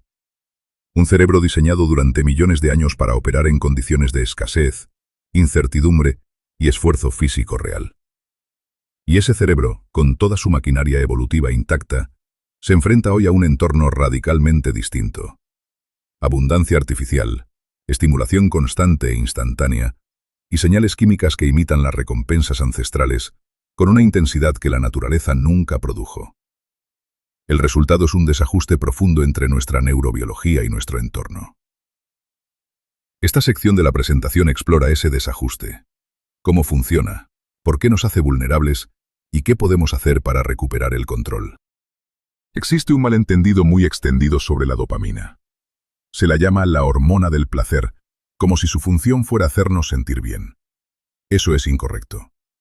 La dopamina no es la recompensa, es la señal que nos empuja a buscarla. Es la molécula de la motivación y la anticipación. Evolutivamente tenía 4 funciones críticas: motivarnos a buscar alimentos de alta densidad energética para sobrevivir a periodos de escasez, garantizar la reproducción, detectar nuevas oportunidades en el entorno y mantener la cohesión social del grupo, porque en la prehistoria el aislamiento era equivalente a la muerte. La dopamina no te dice «esto es placentero», te dice «esto es valioso para tu supervivencia, gasta energía para conseguirlo». El sistema dopaminérgico fue diseñado para un entorno de escasez. Recompensas raras, impredecibles, que requerían esfuerzo físico real antes de obtenerlas. El alimento estaba en estado natural, sin procesar, y conseguirlo tenía un coste energético y temporal significativo. Hoy ese mismo sistema opera en un entorno de abundancia artificial y estimulación infinita.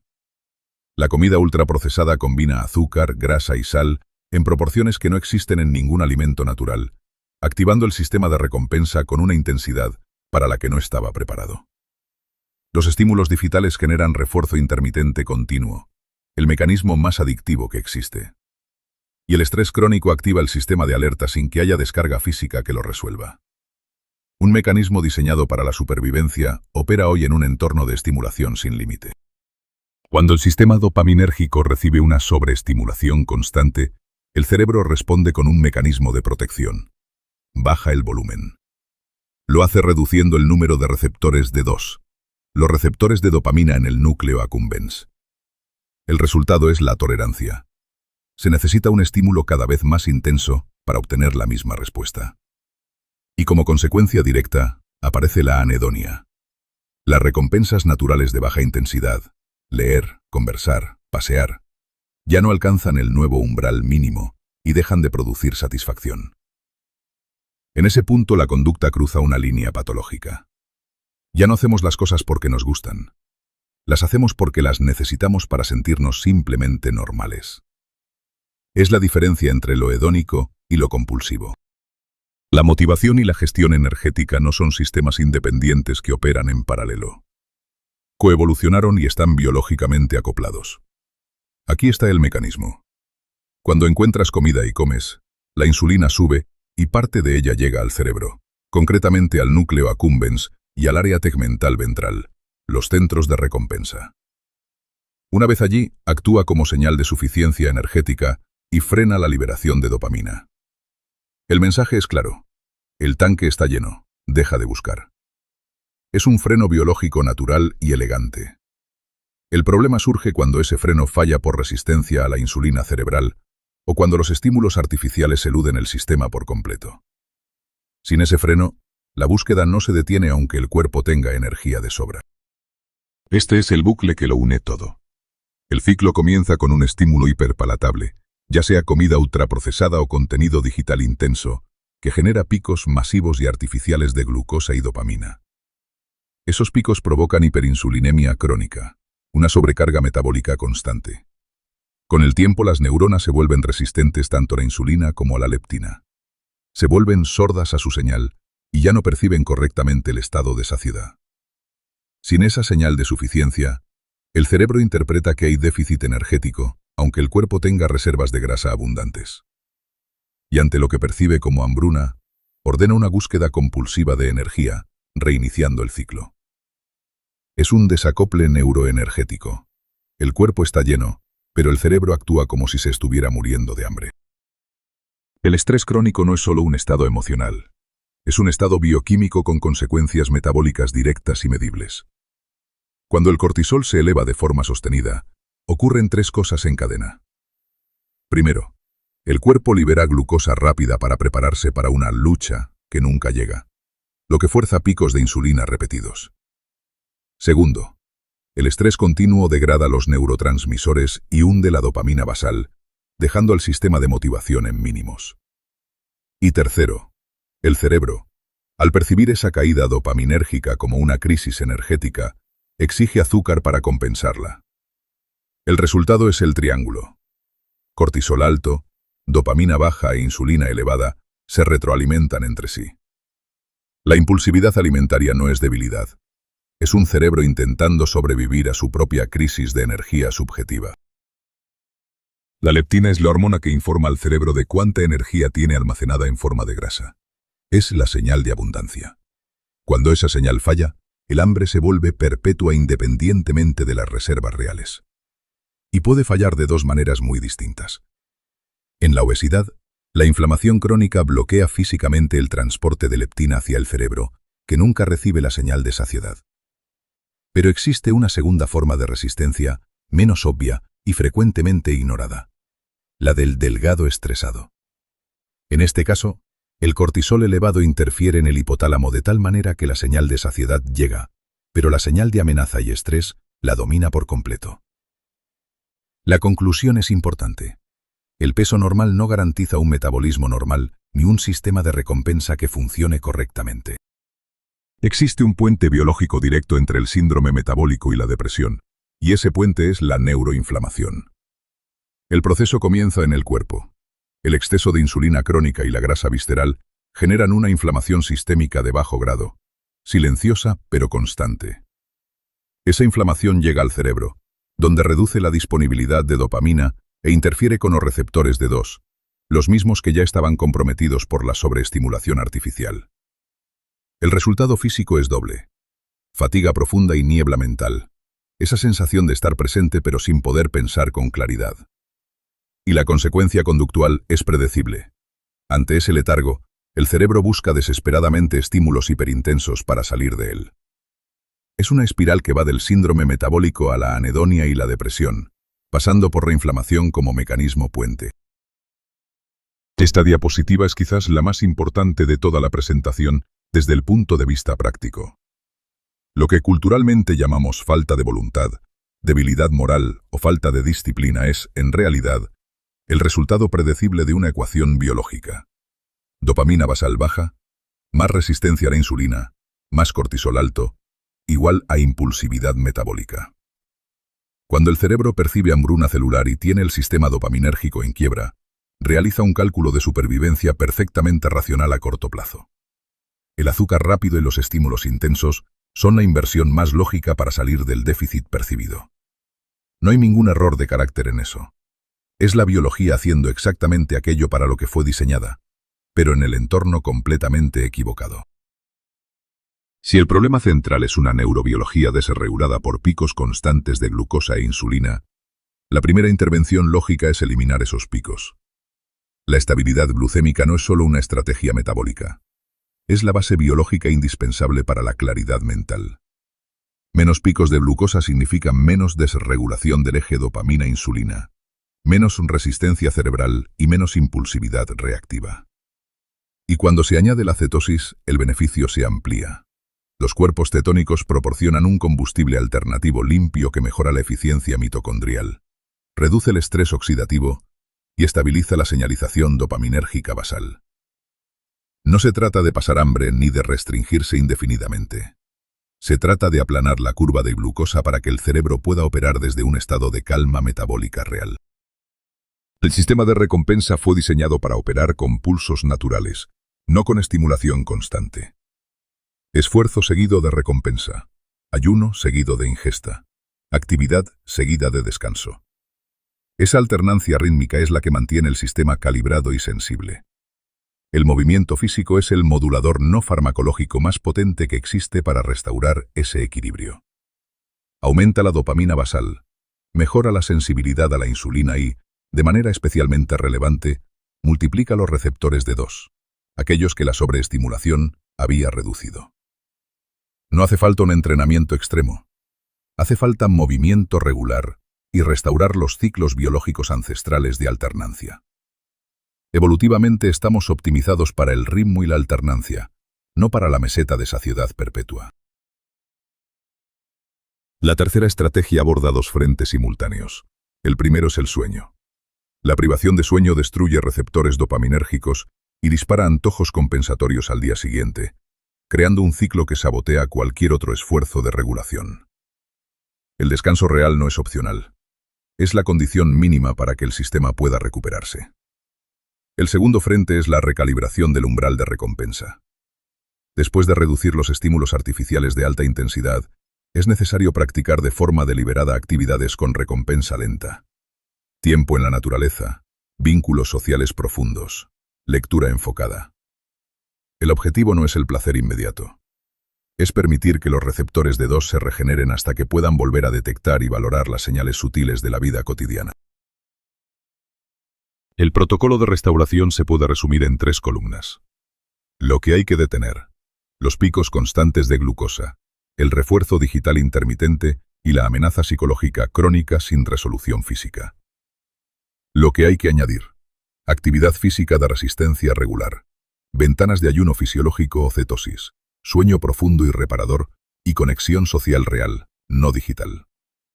Y el resultado biológico que se obtiene cuando ambas cosas ocurren de forma sostenida: resensibilización de los receptores de D2, recuperación de la capacidad del cerebro para escuchar a la insulina y a la leptina, y descenso de la neuroinflamación. No es un camino rápido, pero es el único que trabaja con la biología en lugar de contra ella. El síndrome metabólico no es solo un problema de lo que comemos. Es el síntoma de un entorno que ha secuestrado los mecanismos que nos impulsan a vivir, explorar y conectar. Y la solución no es perseguir más felicidad eufórica ni más estimulación. Es exactamente lo contrario. Es restaurar nuestra biología hasta el punto en que podamos encontrar significado, motivación y paz en nuestra línea base natural, sin necesidad de intensidad artificial. La pregunta con la que termina esta presentación no es retórica. Es clínica y personal. En un mundo diseñado para mantenerte en una búsqueda infinita, ¿cuándo fue la última vez que permitiste que tu sistema de recompensa simplemente descansara? Esta diapositiva introduce una idea contraintuitiva que rompe uno de los supuestos más arraigados sobre el hambre y el peso: que una persona delgada, por el mero hecho de serlo, tiene un metabolismo que funciona correctamente.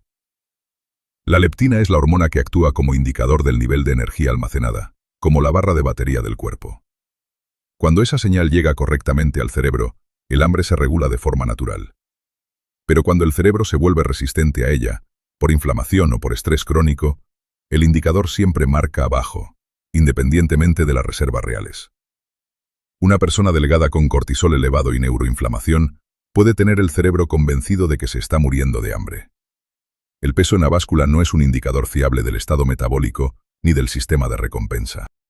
Cuando hablamos de leptina, la mayoría de la gente la conoce simplemente como la hormona que quita el hambre. Pero eso es una descripción enormemente reducida de lo que realmente hace. La leptina es el integrador principal del estado metabólico del cuerpo. Es la hormona que le dice al cerebro no solo cuánta energía hay disponible, sino qué sistemas puede permitirse activar. Cuando la leptina funciona bien, modula la motivación y el sistema dopaminérgico. Regula el eje tiroideo controlando así el gasto energético basal. Controla el eje reproductivo activando o inhibiendo la fertilidad según la disponibilidad energética y calibra la respuesta al estrés. No es una hormona del hambre, es el director de orquesta del metabolismo. Durante décadas, el modelo dominante sobre la leptina fue lineal y simple. Adipocitos llenos producen leptina alta. Esa leptina llega al cerebro y frena el hambre. Y cuando esa señal se bloquea, aparece la obesidad. Es un modelo que funciona bien para explicar la obesidad severa con inflamación crónica, pero ignora por completo la mitad de la historia. La resistencia a la leptina no es exclusiva de las personas con exceso de grasa. Puede darse en personas delgadas con un contexto fisiológico completamente distinto. Estrés crónico, privación de sueño, sistema dopaminérgico hiperreactivo o inflamación de bajo grado. El modelo simplista explica un caso. La realidad clínica es mucho más amplia y compleja. Cuando la leptina funciona correctamente y llega al cerebro con toda su potencia, desencadena 4 efectos simultáneos y coordinados. Disminuye el apetito, señalando que no es necesario buscar más alimento. Aumenta el gasto energético, permitiendo que el cuerpo gaste con libertad en lugar de ahorrar. Activa las funciones anabólicas, es decir, la construcción y el mantenimiento del organismo. Y modula el sistema dopaminérgico, reduciendo la motivación compulsiva por buscar recompensas. Es la señal de batería llena. Todo está bien, hay recursos, el sistema puede operar con normalidad. El problema central, tanto en obesidad como en otros contextos, es que cuando esa señal falla, el cerebro actúa como si la batería estuviera permanentemente en rojo. Existen 2 mecanismos distintos por los que la señal de leptina puede fallar, Y entender la diferencia es crucial. En la obesidad, la resistencia es estructural. La inflamación hipotalámica daña físicamente los circuitos que reciben la señal y el transporte a través de la barrera hematoencefálica se altera. La señal literalmente no llega. En personas delgadas el mecanismo es diferente y más sutil. La señal llega al cerebro con normalidad, pero otras señales más intensas la superan y la ahogan. El cortisol del estrés crónico, la hiperactividad dopaminérgica o la inflamación de bajo grado generan tanto ruido en el sistema que la señal leptínica queda sepultada. La señal existe, pero no puede imponerse. Son dos problemas distintos que producen el mismo resultado. El cerebro no escucha. ¿Qué puede secuestrar la señal de la leptina en una persona delgada? Hay 4 factores principales que, solos o combinados, alteran la señalización hipotalámica aunque los niveles de leptina sean bajos o normales. El estrés crónico y la privación de sueño elevan el cortisol y distorsionan la respuesta del hipotálamo. Un sistema de recompensa dopaminérgico hiperreactivo genera señales de búsqueda tan potentes que dominan sobre la señal de suficiencia energética. Las dietas restrictivas prolongadas reducen los niveles de leptina a valores tan bajos que el cerebro interpreta hambruna permanente. Y la inflamación de bajo grado con variabilidad glucémica crea interferencia constante en el hipotálamo. En todos estos casos, aunque la leptina sea baja o normal, la señalización hipotalámica queda alterada. El primer fenotipo es el más común y el menos diagnosticado. La persona delgada con cortisol crónicamente elevado y privación de sueño. En este perfil, el peso total es bajo, pero hay una acumulación relativamente aumentada de grasa visceral, que es la más metabólicamente activa y proinflamatoria. El hambre está desregulada y aparecen antojos específicos por comida densa y energética. ¿Por qué? Porque el eje hipotálamo-hipófisis-adrenal, el sistema del estrés, secuestra la señal energética.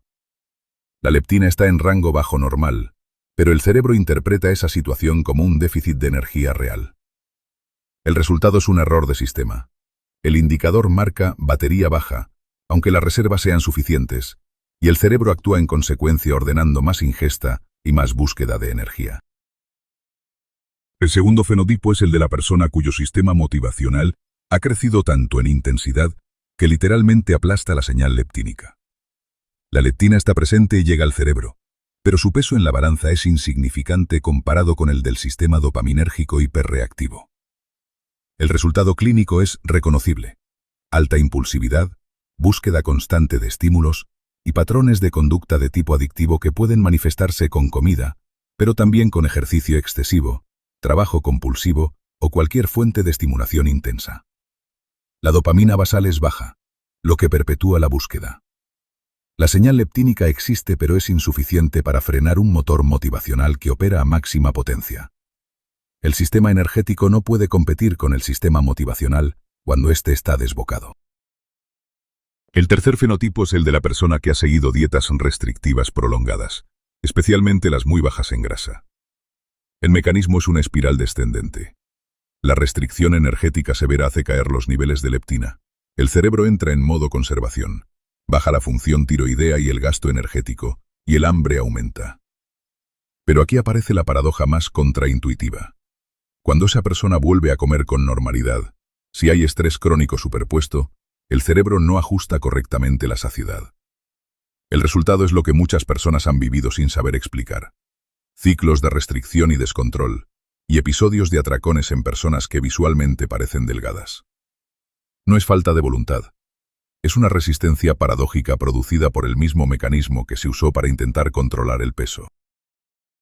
El cuarto fenotipo rompe definitivamente el vínculo entre peso y metabolismo. Se trata de personas con peso normal, sin obesidad evidente, pero con una disbiosis intestinal que genera inflamación sistémica leve y con el tiempo produce resistencia a la insulina. La inflamación de bajo grado que parte del intestino alterado llega al hipotálamo e interfiere con la señalización leptínica de la misma manera que lo hace en la obesidad, pero sin que haya acumulación de grasa visible que lo justifique. La frase que resume esta diapositiva es al mismo tiempo clínica y filosófica. Peso normal no siempre significa metabolismo normal. El intestino puede ser el origen silencioso de una disfunción metabólica que nunca se asociaría al aspecto físico del paciente. Llegamos a la síntesis de todo lo visto. Existen dos caminos distintos hacia la misma disfunción de la señal leptínica y son importantes de distinguir porque sus mecanismos y sus soluciones son diferentes. En la obesidad, la resistencia es estructural, crónica y principalmente de origen inflamatorio. El tejido adiposo excesivo genera inflamación que bloquea físicamente los circuitos. En personas delgadas, la resistencia es funcional, dinámica y reversible, y su origen es neuroregulatorio. El estrés, la privación de sueño y la desregulación dopaminérgica son los protagonistas. La buena noticia en el segundo caso es precisamente esa, es reversible. Cuando se actúa sobre los factores que generan el ruido, el sistema puede recalibrarse y la señal leptínica puede volver a ser escuchada. Esta diapositiva es el cierre conceptual de todo lo que hemos visto sobre la leptina y merece que nos detengamos un momento en ella. Hemos hablado de hambre, de peso, de grasa corporal, pero la leptina va mucho más allá de todo eso. Cuando la señal leptínica se altera, lo que se desregula no es simplemente la báscula. Lo que se desregula es algo mucho más profundo y más amplio. La percepción cerebral de seguridad energética. El cerebro deja de sentirse seguro. Y un cerebro que no se siente energéticamente seguro cambia su forma de operar en todos los niveles. Cambia la motivación, cambia el estado de ánimo, cambia la respuesta al estrés, cambia la capacidad de tomar decisiones a largo plazo. Todo lo que hemos explorado en esta presentación, la impulsividad, la anedonia, los ciclos de restricción y descontrol, la búsqueda compulsiva de estímulos, tiene aquí su raíz común. No es un problema de fuerza de voluntad, es un problema de percepción. Y cuando entendemos eso, cambia por completo la forma en que nos miramos a nosotros mismos. Durante casi toda nuestra historia como especie, operamos bajo las mismas reglas. Movimiento, escasez, caza, grasa animal como combustible principal. Luego, hace apenas 10.000 años, algo cambió de forma radical y abrupta. La agricultura llegó, y con ella cambiamos las reglas del juego de la evolución. Cambiamos la densidad nutricional por la seguridad alimentaria. Ya no pasábamos hambre con la misma frecuencia, pero lo que comíamos era nutricionalmente muy inferior. Cambiamos la caza por el cultivo, el movimiento por el sedentarismo, la grasa animal por el grano. Y nuestra biología, que llevaba millones de años adaptándose en una dirección, comenzó a pagar el precio de ese cambio brusco. Lo que viene a continuación en la presentación es la evidencia fósil de ese precio. Si hubiera una sola cifra que resumiera el impacto de la revolución agrícola sobre nuestra biología, sería esta. Desde el advenimiento de la agricultura, la masa encefálica humana se ha reducido un 11% en hombres y un 17% en mujeres. El cerebro humano, que había crecido de forma sostenida durante millones de años impulsado por una dieta rica en grasa animal y proteína, comenzó a encogerse en el momento en que esa dieta fue sustituida por granos. El cerebro es el órgano más caro del cuerpo en términos metabólicos. Consume una cantidad desproporcionada de energía y necesita nutrientes de alta densidad para mantenerse y crecer. Cuando esos nutrientes escasean, el cerebro es uno de los primeros órganos en acusar el déficit. Un cerebro más pequeño es la primera gran cicatriz de una dieta deficiente en densidad nutricional. Esta diapositiva visualiza el declive de forma directa y contundente. Durante 300.000 años de historia como Homo sapiens, nuestra fisiología se mantuvo robusta, con cerebros grandes, cuerpos altos y huesos densos, sostenida por una dieta de alta densidad energética basada en grasa animal. Luego, en el umbral del Neolítico, hace 10.000 años, la transición a los granos produjo un declive simultáneo en dos métricas fundamentales. El volumen cerebral cayó un 11% y la estatura media se redujo de forma significativa. No fue un cambio gradual de miles de generaciones. Fue un cambio rápido en términos evolutivos. La transición de alta densidad a baja densidad, de la grasa a los granos, dejó una huella visible y medible en los esqueletos de nuestros ancestros neolíticos. Los huesos no mienten. El registro fósil posterior a la revolución agrícola es una historia de deterioro sistemático de la salud humana, escrita directamente en los esqueletos. 4 hallazgos se repiten de forma consistente en las excavaciones de poblaciones agrícolas tempranas en todo el mundo. Primero, pérdida de estatura media respecto a los cazadores-recolectores previos. Segundo, Reducción dramática de la densidad ósea, señal inequívoca de deficiencia nutricional. Tercero, aparición generalizada de caries y maloclusiones dentales prácticamente inexistentes en poblaciones cazadoras-recolectoras y que explotan con el consumo de carbohidratos fermentables. Y cuarto, los primeros indicios de patologías metabólicas que antes simplemente no existían. No son datos aislados. Son un patrón coherente y reproducible que apunta a una misma causa. Las patologías que el registro fósil registra en las primeras poblaciones agrícolas son las mismas que hoy llamamos enfermedades crónicas y que tratamos como si fueran inevitables o genéticas. Las caries y la enfermedad periodontal, prácticamente desconocidas en cazadores-recolectores, se vuelven universales con la adopción del grano.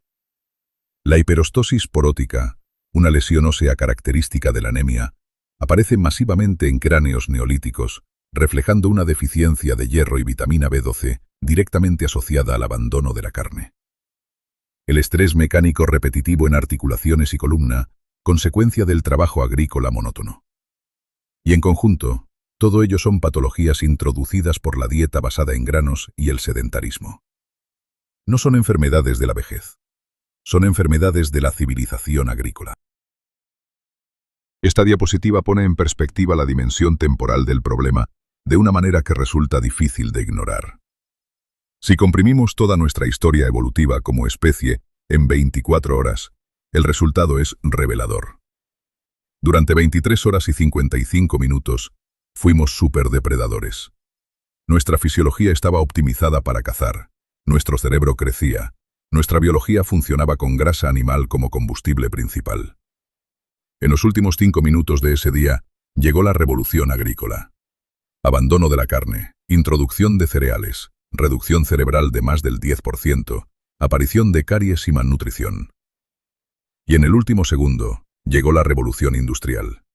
Procesamiento extremo de alimentos, aceites de semillas, modificación genética y toxinas sintéticas. Nuestros genes no han tenido tiempo de adaptarse a ninguno de esos dos últimos cambios. Seguimos siendo, biológicamente, el ser del primer tramo del reloj. Si hay 3 elementos que concentran el mayor daño de la dieta moderna, son estos. El primero son los cereales modernos, especialmente el trigo, modificado genéticamente para maximizar el contenido de gluten. El gluten y las prolaminas desencadenan ataques severos en el revestimiento intestinal, generando inflamación sistémica, intestino permeable y trastornos autoinmunes. El segundo son los aceites de semillas, ricos en ácidos grasos omega 6 proinflamatorios, extraídos con solventes industriales. Estos PUFAs se oxidan con facilidad, generan radicales libres y, lo más preocupante, se incorporan a las membranas de nuestras propias células, alterando su función estructural de forma duradera. El tercero es el azúcar y el jarabe de maíz de alta fructosa, que sobrecarga el hígado creando hígado graso no alcohólico, provoca resistencia a la insulina y causa glicación, un proceso de daño irreversible a las moléculas que acelera el envejecimiento vascular. 3 ingredientes ubicuos en la dieta moderna. 3 mecanismos de daño bien documentados. El antiguo Egipto es uno de los casos más ilustrativos y mejor documentados de lo que ocurre cuando una civilización adopta una dieta basada masivamente en granos. Los egipcios eran conocidos históricamente como artófagos, comedores de pan. Consumían raciones de hasta 2 kilogramos de pan integral al día, complementado con frutas, miel y cerveza. Los animales de carga se usaban para arar, raramente para comer. El resultado es visible en sus propias estatuas: vientres prominentes y ginecomastia, desarrollo de tejido mamario en varones, atribuido al exceso de fitoestrógenos del trigo. Y la evidencia isotópica es definitiva. Un estudio de 1996 demostró que no había diferencias en la dieta entre clases sociales. Desde el campesino más pobre hasta la élite momificada, todos compartían la misma dieta monótona basada en plantas. El pan era el símbolo del progreso, y también la causa de su declive físico. Las momias egipcias nos ofrecen 2 evidencias especialmente reveladoras. La primera es cardiovascular.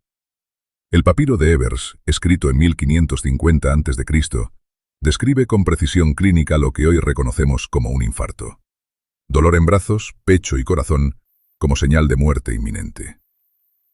El paleopatólogo Sir Mark Arman Rather confirmó en el siglo XX que la arteriosclerosis era una patología común en el Egipto antiguo hace 3000 años. La segunda es dental. La momia de la faraona Hatshepsut, que vivió hacia 1500 a.C., presentaba una dentadura completamente destruida por caries, abscesos e infecciones. La causa es doble. El pan integral que consumían contenía arena residual del proceso de molienda que erosionaba el esmalte, y el alto contenido en azúcar de su dieta completaba el daño. Dos enfermedades que hoy consideramos modernas, grabadas en huesos y arterias de hace 3 milenios. Existe una narrativa muy extendida que dice que las enfermedades cardiovasculares son un producto de la vida moderna, del estrés contemporáneo, de los excesos del siglo XX. Esta diapositiva desmonta ese mito con evidencia directa. La aterosclerosis no es una enfermedad moderna, es una enfermedad agrícola. Ya era común hace 3000 años en poblaciones que basaban su dieta en granos. Y hay un segundo mito que también merece ser desmantelado: que los antiguos egipcios morían jóvenes principalmente por infecciones. El registro paleopatológico muestra que también sufrían infartos y obesidad. La conclusión es incómoda pero directa. Una dieta basada en granos produjo las mismas enfermedades crónicas hace milenios que las que dominan la medicina occidental hoy. No es la modernidad la causa, es el patrón dietético. Los isótopos no mienten y no se pueden falsificar. El análisis de isótopos de carbono 4 en restos óseos es una herramienta que permite saber con precisión qué porcentaje de la dieta de una población provenía de plantas C4, como el maíz y la caña de azúcar. Y el gráfico que vemos cuenta una historia muy clara. Durante toda la era de caza y pesca, los niveles de carbono 4 en los huesos humanos se mantuvieron consistentemente bajos. La dieta era fundamentalmente animal. Luego, a partir del año 1000 después de Cristo, con la expansión masiva del cultivo de maíz y el comercio de azúcar, se produce lo que el gráfico muestra como una explosión. Los niveles se disparan de forma casi vertical. Esa curva es la huella química del momento en que el azúcar y los granos invadieron la dieta humana a escala global. Y coincide exactamente con el inicio de la epidemia de enfermedades crónicas que conocemos hoy. Esa diapositiva es el cierre conceptual de todo lo que hemos explorado sobre nuestra evolución. El cuerpo humano no es una colección de sistemas independientes. Es un ecosistema cerrado de ingeniería evolutiva, donde todo encaja y todo se retroalimenta. La biomecánica de caza, el hombro, las manos y el tendón de Aquiles nos dio las herramientas para conseguir grasa animal de alta densidad. Esa grasa financió dos transformaciones simultáneas: la reducción del intestino y el crecimiento masivo del cerebro. Y ese cerebro inventó la tecnología, las herramientas líticas, la coordinación social, la estrategia de caza, para dominar el entorno y asegurar el suministro de ese combustible. 4 engranajes que giran juntos. Somos, desde el nivel celular hasta el biomecánico, el resultado de una adaptación hiperespecializada a la carne y la grasa. Negar ese diseño biológico y alimentarse en su contra no es una elección neutral. Es operar la máquina en contra de sus propios planos. Esta es la diapositiva de la conclusión práctica. Nuestra fisiología actual, el cerebro grande, el intestino corto, la dependencia metabólica de la grasa, se forjó durante millones de años en condiciones de hielo, escasez y caza. Ese es el entorno que nos diseñó. Luego llegó la agricultura y trajo algo valioso: seguridad alimentaria, la posibilidad de sobrevivir sin depender de la caza diaria. Pero ese beneficio tuvo un coste físico documentado y medible: declive cerebral, pérdida de estatura, deterioro óseo, enfermedades crónicas. La profesora de arqueología prehistórica Karen Hardy y sus colaboradores lo formularon en 2015 de forma precisa. Nuestra fisiología debería estar optimizada para la dieta que experimentamos durante nuestro pasado evolutivo. No es una opinión, es la conclusión lógica de toda la evidencia que hemos visto. El desajuste entre lo que somos biológicamente y lo que comemos hoy es la raíz de buena parte de las enfermedades crónicas que dominan la medicina moderna. Cerramos con la regla de oro. Si volvemos al reloj evolutivo de 24 horas que vimos antes, el mensaje práctico es simple. Hemos pasado los últimos 5 minutos de nuestra historia evolutiva experimentando con un combustible botánico tóxico, modificado y sintético, para el cual no estamos diseñados. Y la enfermedad crónica es el resultado biológico predecible de ese experimento. La regla de oro de la salud evolutiva es igualmente directa. No comas nada que no haya existido en las primeras 23 horas y 55 minutos de nuestra historia. Elimina los cereales modernos, los aceites de semillas y el azúcar. Devuelve la carne y la grasa animal al centro del plato. No se trata de seguir una dieta de moda. Se trata de recuperar el diseño original. De alinear lo que comes con lo que eres.